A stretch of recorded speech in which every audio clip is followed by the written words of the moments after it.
Now, blackmail's an interesting word. The original meaning translates as cattle rent. Now, that's the money you would pay someone to protect your animals from theft. Now, this very easily became a kind of protection racket.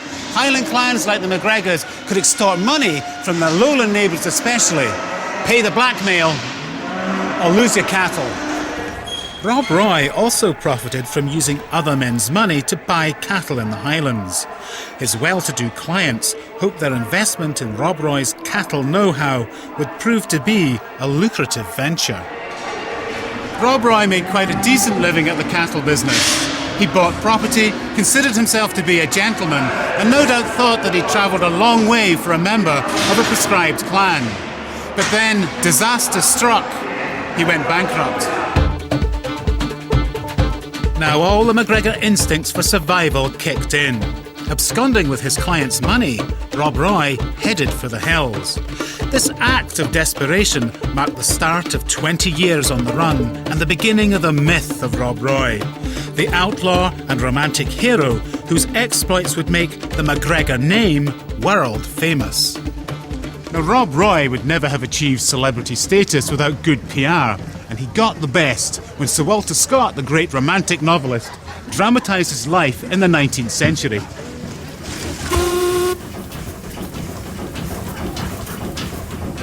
So it seems entirely appropriate that I've come aboard the steamer, the Sir Walter Scott, for the next stage of my journey into the MacGregor's story. Now, ladies and gentlemen, just if you look over to the right-hand side in the far distance, the rather large white house you see there, that's significant because it's the birthplace of Rob Roy MacGregor. The house Rob Roy was born in, Glengyle, sits on the shores of Loch Katrine in the Loch Lomond National Park. For much of Rob Roy's life, this landscape provided a stage for his dramatic exploits. To find out why Rob Roy became such an iconic figure, I've arranged to meet up with writer Carl McDougall. Carl, what do you think the attraction of Rob Roy was to a writer like Sir Walter Scott? Like Robert Burns before him, Scott was anxious to preserve those things that he felt embodied Scott's identity, the things that made Scotland Scotland, and Rob Roy fitted the bill absolutely. He was a man who moved from the Highlands and the Lowlands, was happy in both places. He was committed, he was a passionate man, he was physically strong, an absolutely ideal romantic figure. Here was someone who was an outlaw because of injustice, and more importantly than that, he was a committed believer in lost causes. So in a sense, Scott saw Rob Roy as somehow emblematic of the essence of Highland Scotland, the essence of a clan past. He was entirely emblematic. Scott's boyhood reading had been fired by James Macpherson's Ossian, and behind that is the notion that this landscape, this noble landscape, produces nobility in people. These are noble characters, and that was what Scott was after. That was absolutely the key to Rob Roy. There's little doubt that Rob Roy would have loved Sir Walter Scott's noble depiction of the MacGregor character and name. But new evidence reveals that Rob Roy failed to live up to this heroic image. According to David Stevenson of St Andrews University, he was already cheating his clients before he went bankrupt. David, what's in this mighty tome here? Well, this is a register of deeds relating to lands. In December 1711, he signs this deed which transfers all his lands to his business partner and members of his family. Well, to keep him safe, to keep the law away from, and his creditors away from his fortune. So when I go bankrupt, I'll be able to say, well, I can't pay. There's no property you can confiscate. It's not entirely honest, isn't it? It's not entirely honest, and after he's made this provision to transfer his land to others, he goes on trading. And I think he must have known that he wouldn't be able to meet his obligations. Now, what's this letter here? This is a copy of one of a number of letters he writes from the Highlands. He carefully doesn't say where, but somewhere up north, out of creditors' reach, in which he says, well, this starts, I'm sorry I should have not come up with your cattle. There are rumours circulating that I sort of set this up somehow. which he had, as that deed shows. But he says this is not the case at all. It's all, I'm just away in the Highlands now in pursuit of people who owe me money, and once they've paid up, I'll be able to pay you.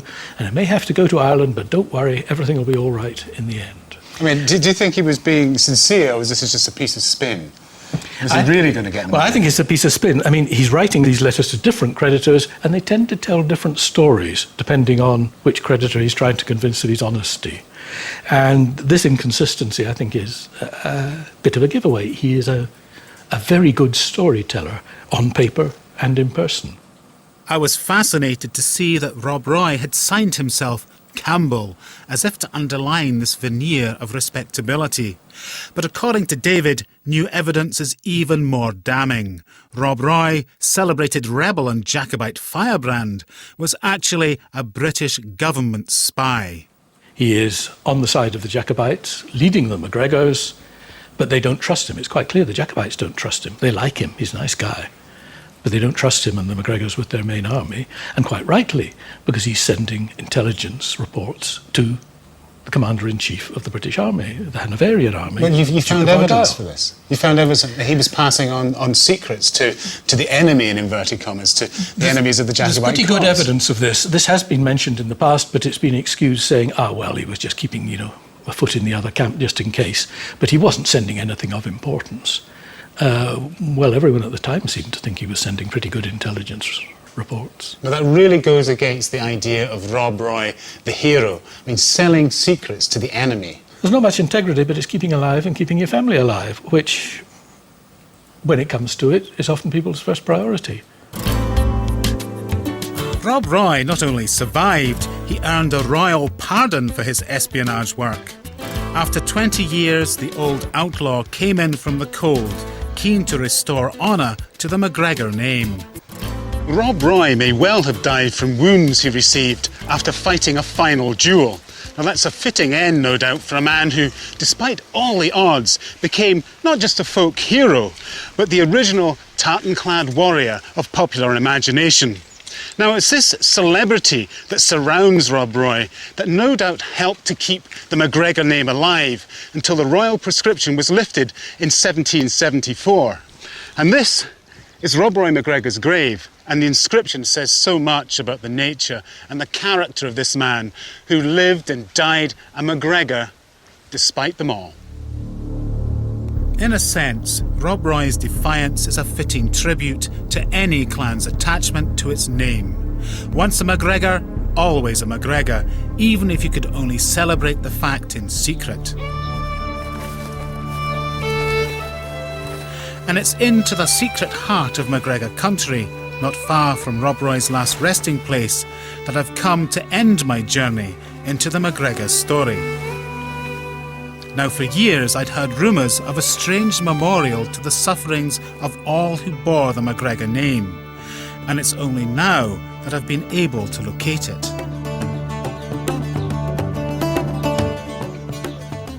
This extraordinary monument is said to represent an oak tree.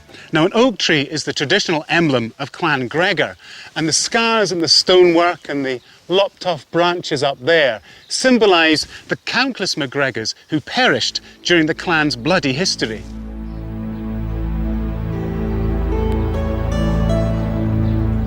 You know, in many ways, this monument also represents the end of my own personal journey into the history of Clan Gregor. It was built in the 1790s to commemorate the lifting of the royal prescription against my clan. Now, today it's in a very dilapidated state. It's covered in moss and ferns. Yet somehow this makes me feel even more keenly the tragedy of all those lives that were lost simply because of a name, MacGregor.